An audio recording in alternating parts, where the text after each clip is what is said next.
All right, it is Thursday, August 11, 2022. We have a week vacation in Las Vegas, of which we've already been here 5 days. Can't believe how fast the time goes by. We've done a lot, but there's a lot of movie and movie locations and true crime locations I want to visit while I'm here. And I'm going to try to, not rush, that doesn't sound right, but I'm going to try to get as many as I can today and tomorrow. But one of the places I wanted to visit when I was in Las Vegas were the Dana Plato locations. Anyone that's close to my age, 45 and up, remembers the TV show Different Strokes. And we all remember when Dana Plato got arrested for robbing a liquor store. A child actress that unfortunately happens a lot, got involved in drugs and alcohol, and her life took a not so good path.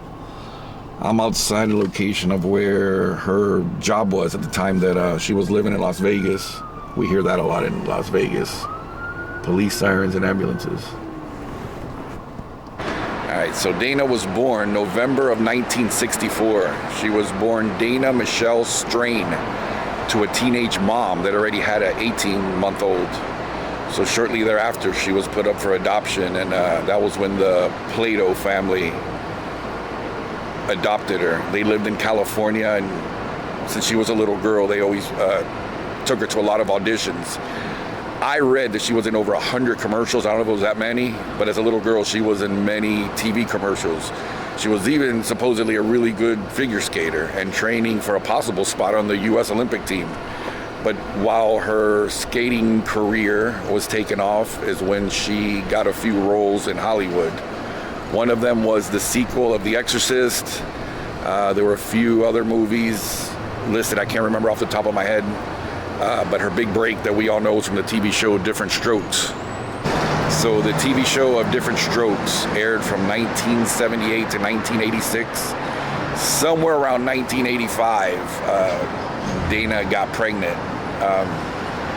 From what she said in TV interviews, her and Todd Bridges, one of her co-stars from the TV show, got really hooked on alcohol and cocaine, and her life just went downhill. She got pregnant in 1985. They wrote her off the show, and I think she made a few appearances right before the show ended. They brought her back a few times. In the series, they wrote off that she went off to college or something. But here in Las Vegas, I'm not going to try to drag on this video too much. The place that she worked, she was down and out, couldn't find work in acting at all. She worked at a dry cleaner. I'm going to turn my camera around. So by 1991, having a son and not being able to find work in Hollywood, Dana Plato moved to Las Vegas and was working here. At the time, it was called Al Phillips Dry Cleaners. Today, it's called the Thrifty Deluxe Cleaners, but the building still looks exactly the same as it did when she worked here. I'm gonna go try to find a couple other locations in Las Vegas that involve Dana Plato. One is the apartment complex that she lived in, and then obviously I'm gonna go to where the video store was that she robbed. So on the way to the video store that Dana Plato held up, just stopped by the apartment complex that she was living at the time. I don't know if I can see it behind me. I'm gonna turn my camera around. At the time Dana Plato lived here, this was called the Anchor Village Apartments. Now it's called Ayanza at the lakes. They look kind of nice. But now I'm heading over to the video store. Okay, so I'm in the parking lot of one of the locations I really wanted to visit when I got to Las Vegas. It's the location of the infamous video store that Dana Plato robbed with a gun. It turned out that it was a pellet gun. But there's one thing that's interesting about this location. There are two YouTubers that I follow that are really good at true crime videos. I don't know if I should say their name. They probably want their name mentioned. But before I came out here and I was researching, I saw two videos of other YouTubers that I really look up to. These guys are really good, their research. And they both went to the wrong place for the video store. And these are guys that are really good at what they do. I want to say they both went to the same spot, and they said the building had been knocked down, which is not so. I'm going to turn my camera around in a second and show you that it's the right place. So thanks to a friend of mine, I don't know if he wants his name mentioned either, showed me how to research locations, especially true crime locations.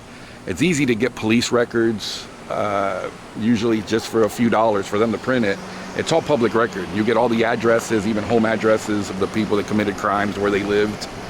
So when I was looking up the story of Dana Plato's video store robbery, I looked up the police record and got the address. It was right here, printed on the side of the, I can't even see it, it's 2928. And then I also went to Las Vegas news channels. I went to the local news channels. I went back to 1991 to see if anybody covered this story. And sure enough, there's 2 video clips of the news people here at the building interviewing the young lady that was working the store when they got robbed. So the young lady that was working the video store that day called 911, and she recognized Dana Plato right away. Probably didn't know her real name, but when she called 911, she says, "Hey, I've just been robbed by the girl that plays Kimberly on Different Strokes." And being that she was a former child actress, this story got pretty popular, and a lot of news crews came here. And not just did I find the police report of the robbery, I found the news clips of 2 news companies that were here, and you could see in the background, I'm going to line them up and show you how this is the same spot, and it hasn't changed all these years later from 1991. Of broken dreams. She wound up working at a dry cleaner's until she lost that job too. At the end of February, Dana was at the end of her rope. She couldn't even get a job cleaning toilets and picking up the garbage.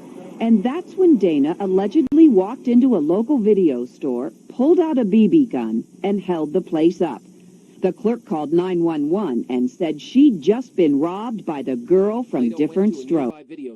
I had the door open, she came in, stopped at the counter, and she pulled out a gun. Clerk Heather Daly recognized her immediately, but handed over the money, then called police. And they caught her coming back for her glasses that she dropped when she jumped over the wall. It was all over the newspaper. So when I was researching the story, after finding the address on the police report, I went to 2 local news stations that were here in 1991 and saw the archive footage of when they were here the day after the robbery.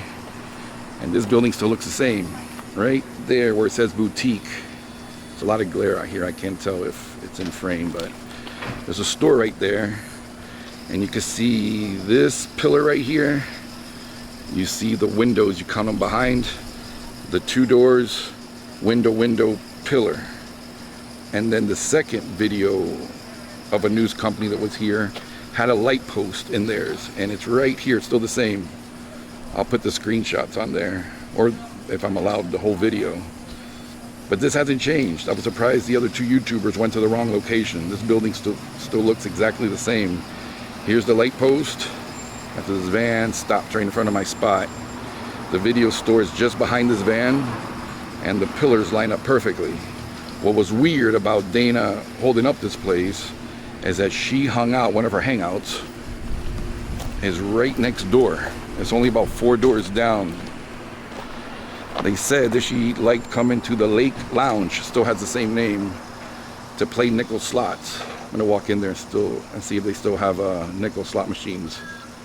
But that was her local hangout, the Lake's Lounge. So just a few doors down from where she hang out, she came over, robbed this video store, which still looks the same. That pillar, all that can be seen. The roof even still looks the same.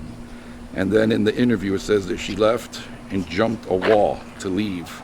And we just left her apartment complex, and it's right across the street. So somewhere between this building and that apartment complex is where they probably saw her jumping a wall. What's crazy about this story, don't know if it's because she felt guilty or because she dropped her glasses. Within the hour while the police were here, she came back and went in and turned herself in, or the young lady who was interviewed said she dropped her glasses when she jumped over the wall. So maybe behind this complex was a wall, but they said they saw her going over a wall. But her apartment complex is just across the street. We were just there. That's the story and locations of Dana Plato's video store robbery.